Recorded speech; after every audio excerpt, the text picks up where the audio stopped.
नमस्कार। आपको मैंने अपने पिछले एपिसोड में बताया था कि द्रौपदी की 5 बड़ी गलतियां जिनकी वजह से महाभारत की कहानी आगे बढ़ी।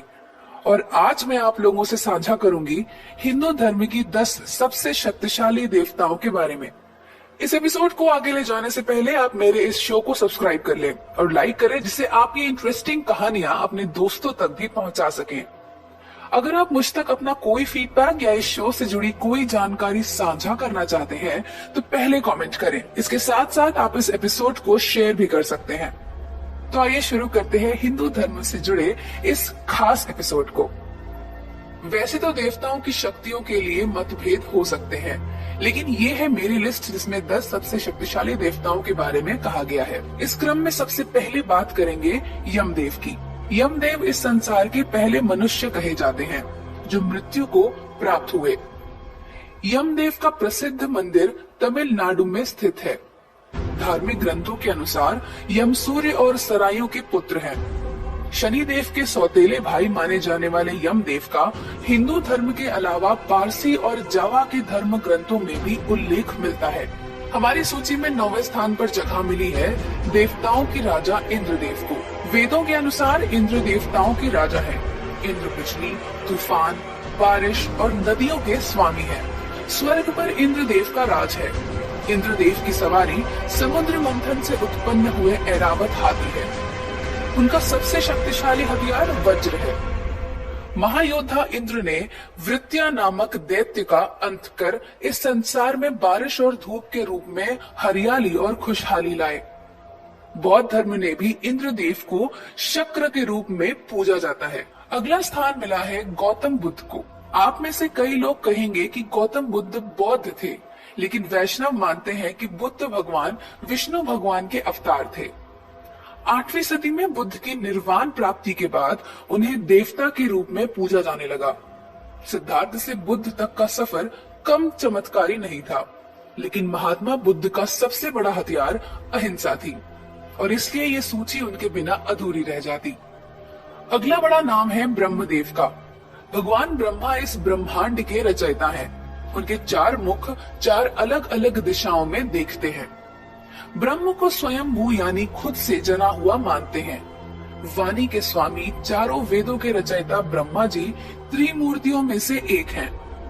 कुछ पुराणों में ये भी उल्लेख मिलता है कि ब्रह्मा जी की उत्पत्ति विष्णु जी की नाभि कमल से हुई थी।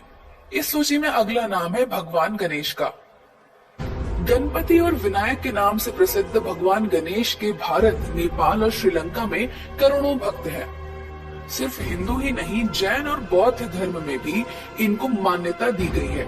भगवान गणेश को विघ्नहर्ता कहा गया है, जिसका मतलब ये है कि वो रास्ते में आने वाले हर अड़चन को दूर कर सकते हैं। वृद्धि सिद्धि के स्वामी गणेश को हिंदू पूजा में सबसे पहले पूजा जाने का प्रावधान है। 5वें क्रमांक पर है राम भक्त हनुमान। रामायण में निर्णायक भूमिका निभाने वाले हनुमान जी बेहद शक्तिशाली देवता है। हनुमान जी को भगवान शिव का अवतार भी माना जाता है। अंजना और केसरी पुत्र हनुमान को वायु पुत्र भी कहा जाता है। रामायण में हनुमान कई बार अपना आकार बदलते हैं। सूक्ष्म रूप से लेकर हिमालय पर्वत उठाने वाले विकराल रूप को धारण करने वाले हनुमान के पास सभी देवी देवताओं ने अस्त्र शस्त्र का ऐसा भंडार दिया है कि हनुमान जी को युद्ध में हराना असंभव है। इस सूची में 4थे स्थान पर जगह मिली है कृष्ण जी को। भगवान कृष्ण को स्वयं हरि या भगवान विष्णु का मानव अवतार कहा जाता है। कृष्ण का बचपन चमत्कारों और शरारतों से भरा हुआ रहा। कृष्ण ने जीवन की अलग अलग अवस्थाओं में कभी एक शरारती ग्वाला, कभी प्रेम, तो कभी भगवान का रूप धारण किया। नारायण अस्त्र और सुदर्शन चक्र से संपन्न भगवान कृष्ण बिना कोई भी अस्त्र उठाए महाभारत के महायुद्ध में पांडवों को जीत दिलाई। इसी से इस महायोद्धा की महान शक्तियों का अनुमान लगाया जा सकता है। अगला नाम है मर्यादा पुरुषोत्तम भगवान राम का। रामचंद्र भगवान विष्णु के 7वें अवतार थे।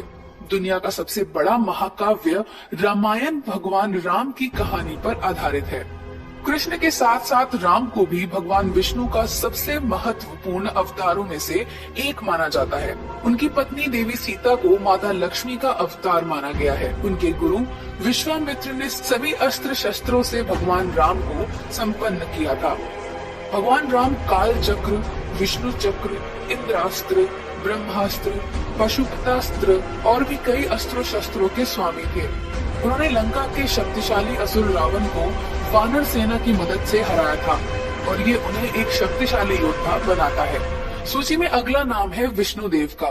वैष्णव भगवान विष्णु को हरि का अवतार या परमपिता परमेश्वर मानते हैं। भगवान विष्णु संसार का संचालन करते हैं।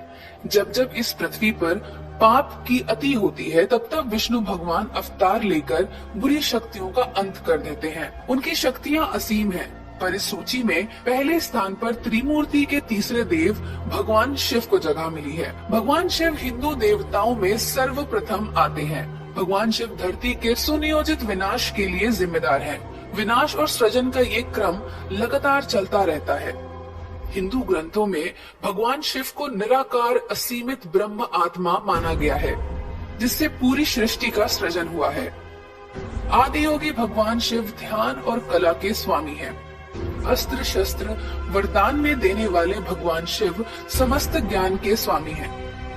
भगवान शिव ही हिंदू धर्म के सबसे शक्तिशाली देवता माने जाते हैं। तो दोस्तों, ये थे 10 सबसे शक्तिशाली देवताओं की एक सूची। इस एपिसोड में किसी की भावनाएं आहत करने का हमारा कोई उद्देश्य नहीं है। सबके देवता शक्तिशाली हैं। बाकी ऐसी ही और कहानियां और किस्से सुनने के लिए बने रहिए मेरे साथ। सब्सक्राइब कीजिए मेरा ये शो ताकि आपको मिलती रहे हिंदू धर्म के बारे में इंटरेस्टिंग जानकारी माई पॉकेट सेक्शन पर। नमस्कार।